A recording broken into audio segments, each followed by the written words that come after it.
और अब रुख करते हैं उत्तर प्रदेश का। उत्तर प्रदेश में अखिलेश यादव ने आज एक ही दिन में 2 कैबिनेट मंत्रियों को बर्खास्त कर दिया।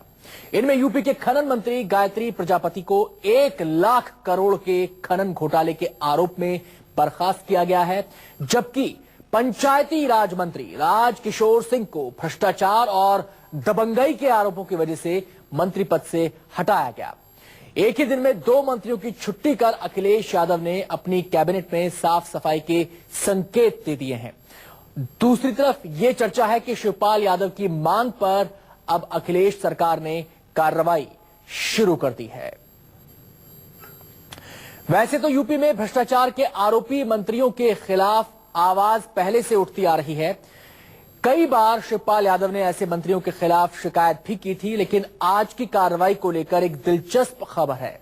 खबर यह है कि शिवपाल यादव के लिए स्वामी चक्रपाणी ने आज एक यज्ञ किया था। ये यज्ञ किस निमित्त था और शिवपाल यादव ने ये क्यों कराया था, इसका तो खुलासा नहीं हुआ है, लेकिन यज्ञ की पूर्ण आहुति होते ही यूपी में 2 कैबिनेट मंत्रियों को बर्खास्त कर दिया गया। गौर करने वाली बात यह है कि इन मंत्रियों की शिकायत शिवपाल यादव ने भी कर रखी थी। ऐसे में शिवपाल यादव की लिस्ट में और कितने मंत्री हैं और आने वाले दिनों में अखिलेश यादव ऐसे और कितने फैसले ले सकते हैं। हमारे संवाददाता रमन कुमार ने शिवपाल यादव से बातचीत की। किसी यज्ञ का असर इतनी जल्दी हो सकता है, इसकी मानगी आप देख सकते हैं। हमारे साथ उत्तर प्रदेश के कद्दावर नेता शिवपाल यादव और स्वामी चक्रपाणी जी हैं। शिवपाल जी, स्वामी चक्रपाणी जी ने यज्ञ किया और उसका असर इतनी जल्दी देखने को मिला कि उत्तर प्रदेश के 2 मंत्री सैक, जिसके बारे में आप लगातार कह रहे थे कि कुछ लोग, बड़े लोग जमीन कब्जा करने में लगे हुए हैं। हाईकोर्ट से ऑर्डर आया सीबीआई जांच की गायत्री प्रजापति के मामले में और आज आदेश हुआ, रिजेक्ट हो गया सरकार की पिटीशन। बस्ती के एक बड़े नेता राजकिशोर सिंह को भी बर्खास्त किया गया। आपको लगता है कि जो आवाज आपने उठाई थी उस पे इम्प्लीमेंटेशन शुरू हो गया? देखिए, कहीं भी समाजवादी पार्टी के लोग, मैंने पहले भी कह चुका हूँ, कहीं पर भी अगर अवैध धंधे कर रहे हो, अवैध कब्जे कर रहे हो, तो उनके खिलाफ कार्रवाई होना चाहिए। कोई भी हो, किसी भी दल का हो, चाहे समाजवादी पार्टी का हो, इनके खिलाफ अगर समाजवादी पार्टी का है तो और जल्दी कार्रवाई होना चाहिए, ये मैंने कहा था। और अभियान भी चल रहा है पूरे प्रदेश में, जहाँ कहीं पर भी अगर समाजवादी पार्टी के लोग या अन्य लोग, कितने भी बड़े लोग अगर जमीनों पर अवैध धंधे कर रहे हैं तो उनके खिलाफ कार्रवाई होना चाहिए। नेताजी की भी यही राय है और नेताजी भी लगातार पार्टी की बैठकों में या हमेशा ये बात कहते रहे हैं कि कुछ मंत्री ऐसे हैं जिनके चलते पार्टी या सरकार की इमेज खराब हो रही है।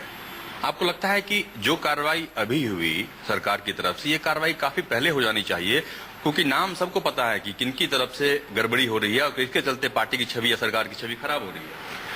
देखिए, ये मुख्यमंत्री का अधिकार है, मुख्यमंत्री को निर्णय लेना होता है। अब मुख्यमंत्री कैसे चलाएं सरकार, तो उनको फैसला का पूरा अधिकार है।